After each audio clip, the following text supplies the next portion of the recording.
girl. Hey, j'espère que vous allez bien. Je suis trop contente de vous retrouver pour une nouvelle vidéo. En plus, c'est une story time. Ça faisait tellement longtemps. Je crois que ça fait 2 mois depuis la dernière vidéo de mon anniversaire. J'étais plus en fait sur Instagram et tout. Pour ceux qui ne le savent pas, en fait, j'ai une page Instagram où je poste, je partage mes recettes de cuisine et tout. En plus, avec ce confinement, franchement, le premier confinement, j'étais vraiment productive et tout. J'avais plein d'idées, j'avais envie de faire plein de choses. J'ai créé ma chaîne YouTube, j'ai créé ma marque d'épices dont je vais vous parler de ça bientôt. J'ai fait plein de choses, mais pour ce deuxième confinement, franchement, je suis vraiment dans un bad mood. J'ai envie de rien faire, j'ai juste envie de dormir. En plus, avec les cours, en fait, cette story time, je vais vous la faire depuis super longtemps, mais j'avais peur. C'est quand même des choses que j'ai fait qui ne se feront pas. Mais après, je me dis, autant la faire comme ça parce que j'en suis sûre qu'il y a des gens qui ont fait la même chose que moi ou qui vont certainement faire la même chose et tout, conduire sans permis. Donc je me suis dit au moins ça peut servir à certaines personnes. Donc je vais vous raconter mon accident, mon deuxième accident. C'est quelque chose qui m'a vraiment marqué en fait. Limite ça m'a traumatisée pendant très longtemps. Parce que là j'ai vraiment vu la mort venir en fait. J'ai vraiment vu ma mort et en plus de ça la mort de 3 personnes parce que on était 4 dans la voiture. Ça s'est passé le 27 mai 2018. C'était pendant le mois de Ramadan, je me rappelle très bien. Donc en fait c'était la période où j'ai vraiment passé le permis. Donc ma mère m'apprenait à conduire dans le quartier le soir vu que le quartier c'était un peu calme chez nous, j'habitais à la campagne. Du coup j'ai vraiment pris goût et je me suis dit là cette année avant la fin du Ramadan moi je dois passer mon permis. Donc un jour je venais de Bruxelles et tout, j'appelle ma mère et tout, est-ce que tu peux venir me chercher et tout parce que là j'ai pas envie de prendre le bus, je me sentais vraiment pas bien, j'avais la tête qui tournait. Elle me dit non, je dis maman s'il te plaît viens, elle aussi elle se sentait pas bien, je dis mais vas-y prends-le, viens alors avec mon oncle, il y avait un oncle avec elle à la maison et une tante, elle dit ben ok je vais venir avec eux parce que là je me sens vraiment pas bien, j'ai pas envie de conduire toute seule. Je lui dis ok.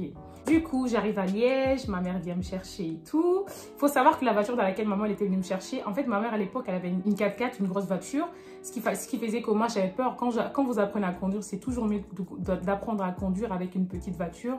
Du coup, elle avait échangé sa voiture avec une amie à elle et tout ça. Donc, c'était une petite voiture, je sais plus c'était quelle marque. Et elle me dit quoi, tu sais quoi, vu que tu apprends à conduire, aujourd'hui, on va passer sur l'autoroute. Je dis, comment ça, maman? Je dis, non, aujourd'hui, je me sens...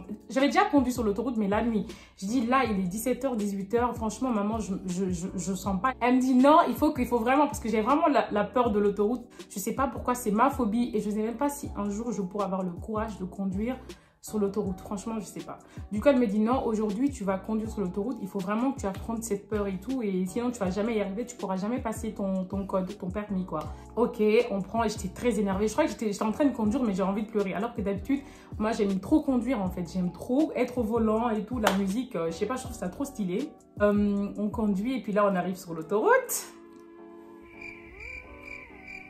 On rentre sur l'autoroute, 90, 100, 110, 120. Et j'étais vraiment confiante et du coup en fait on arrive sur une zone et là-bas en fait il y avait des petits bosses en fait.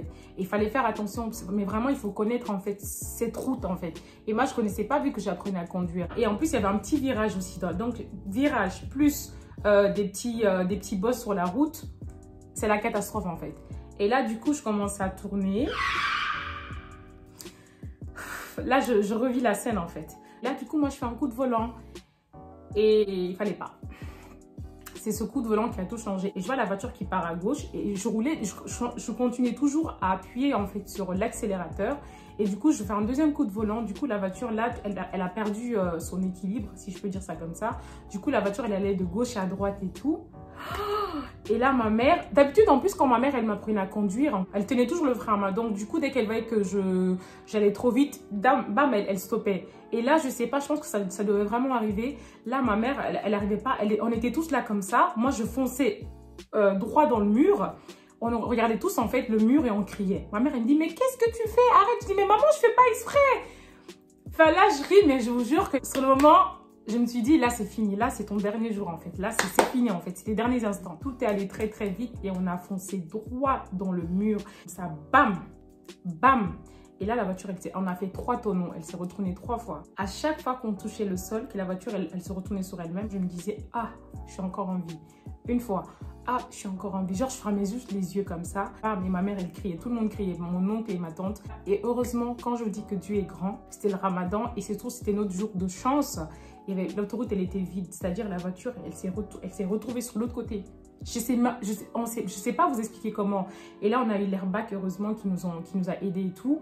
Et là, la voiture, la voiture, elle s'est complètement retournée. Elle était vraiment comme ça, en fait. Genre, de l'autre côté, les roues vers le haut. Je sais pas si vous avez compris. Là, la voiture s'est arrêtée. Et là, je vois la fumée qui sort de la voiture. Et là, je dis, maman, maman. Ma mère, elle me répond pas. Je ne saurais pas vous dire ce sentiment que j'ai ressenti à ce moment-là, de me dire que j'ai mis la vie de 3 personnes en danger, surtout qu'à ce moment-là, je me disais que ma mère, c'était fini. Les autres, ils m'avaient quand même répondu et du coup, je suis sortie. Là, je suis allée du côté de ma maman, j'ai ouvert la porte, j'ai fait sortir les 2 autres, mon oncle et ma tante, j'ai fait sortir ma maman. Maman, elle était un peu, elle parlait pas, maman, elle avait les yeux fermés. Mais j'étais vraiment au bout de ma vie. En plus, j'ai vu, elle avait du sang qui coulait de là comme ça. Du coup, là, les gens sont venus et tout. Les gens sont venus, il y avait, je crois qu'il y avait un médecin ou une infirmière qui était sur la route, heureusement. Elle a fait des trucs, des réanimations à maman. Maman s'est réveillée. Les gens, voilà, pour vous dire qu'ils sont venus, ils pensaient vraiment que là, on était tous morts en fait. Je vous jure qu'ils étaient choqués de voir qu'on avait juste quelques séquelles et tout. Moi, j'avais juste mes côtes froissées. J'avais eu vraiment un choc à la tête parce que les 3 tonnes à chaque fois ça tombait sur ma tête. Et également j'avais eu quelques blessures mais rien de grave quoi. Les gens disaient c'est qui a conduit? Je dis oui c'est moi, c'est moi. Je commençais à pleurer. Ma mère elle m'a dit dans ma langue tais-toi, tu peux pas dire c'est toi qui a conduit. Elle au moins elle a son permis, moi j'ai pas de permis. On est allé à l'hôpital, on me posait des questions. Forcément ma mère elle a parlé, elle a dit que c'était elle. Heureusement que ma mère elle s'est réveillée à temps. Si ma mère s'était pas réveillée à temps, moi j'allais dire directement oui c'est moi qui conduisais. Les infirmières sont venues vers moi après 1 heure ou 2 et ils m'ont dit ta mère elle va mieux. Ma tante et mon oncle ils étaient bien arrivés à la maison et c'est là que j'ai fait ouf. Et du coup c'est là que j'ai commencé moi à ressentir toutes les douleurs. Il y avait des verres, des morceaux de verre en fait dans ma peau. Dire comment c'est désagréable. En plus moi quand je suis arrivée à l'hôpital je suis restée au moins pendant 1 heure avec mes vêtements. Parce qu'après il y avait trop de monde à l'urgence aussi donc voilà. Et le soir même on est rentré parce que voilà c'était pas, il y avait rien de ouf quoi. Est-ce que vous savez l'envie que j'avais le plus? Genre, j'étais couchée dans mon lit, mais j'avais une folle envie de conduire.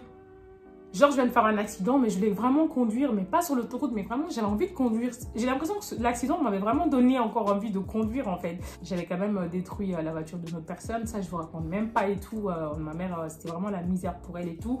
Elle devait rembourser la voiture, parce que sa voiture était quand même plus chère que celle de l'autre. Et ma mère, en fait... À un moment donné, je l'en voulais un peu. Je me dis, voilà, je savais que je voulais pas conduire. Je voulais pas conduire. Mais après, je me dis, ça devait arriver. Moi, je suis croyante. Je me suis dit, rien n'arrive par hasard, en fait. C'était écrit, il fallait qu'on passe par là et tout. Voilà. Et Dieu nous a sauvés. Donc, j'en voulais pas ma mère. Et ma mère non plus, franchement, elle m'a rien dit du tout. Après, je me dis, ça devait arriver. Mais c'est pas pour autant qu'un jour, moi, je vais reprendre la voiture pour aller sur l'autoroute. Ça, jamais. C'est un moment qui m'a vraiment marqué à vie, que je pourrais jamais oublier.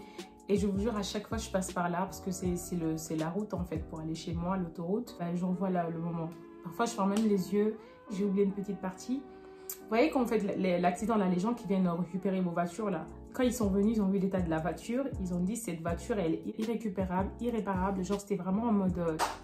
comme ça, là. Que quand les gens, ils sont venus, ils ont dit, il y a eu combien de morts? C'est ça, les gens, ils disaient, il y a eu combien de morts? Mais non, on était tous vivants par la grâce d'Allah. Voilà la petite story time qui m'a traumatisée pendant des années. Après, aujourd'hui, je suis quand même à l'aise d'en parler, mais je vous jure qu'il y a 1 an, c'était impossible en fait. C'était impossible. J'espère que ça vous a plu. J'espère que j'ai capté votre attention là du début à la fin. Je vous remercie d'avoir regardé cette story time. En plus, je vois qu'on est de plus en plus nombreux sur ma chaîne. Franchement, merci. Surtout le Sénégal. Merci, ça me fait super plaisir. Et si vous voulez que je vous raconte plus de story time, en fait, moi, je sais pas trop quoi vous proposer. Tout ce que je sais, c'est que les recettes de cuisine, ça sera plus pendant le mois de Ramadan. Et en attendant, je vais vraiment partager ce que j'aime bien avec vous. J'aime aussi la cuisine, mais j'aime bien aussi genre les story time. Si vous voulez même des tutos make-up et tout, dites-moi en commentaire et tout, je ferai avec grand plaisir. Et n'oubliez pas de vous abonner à ma chaîne, d'activer la cloche de notification pour ne rien rater. Comme ça, dès que je vais poster une nouvelle vidéo, vous allez directement recevoir la vidéo. Je vous mets également mes réseaux sociaux si vous voulez me suivre, où je suis très active pour suivre mon quotidien.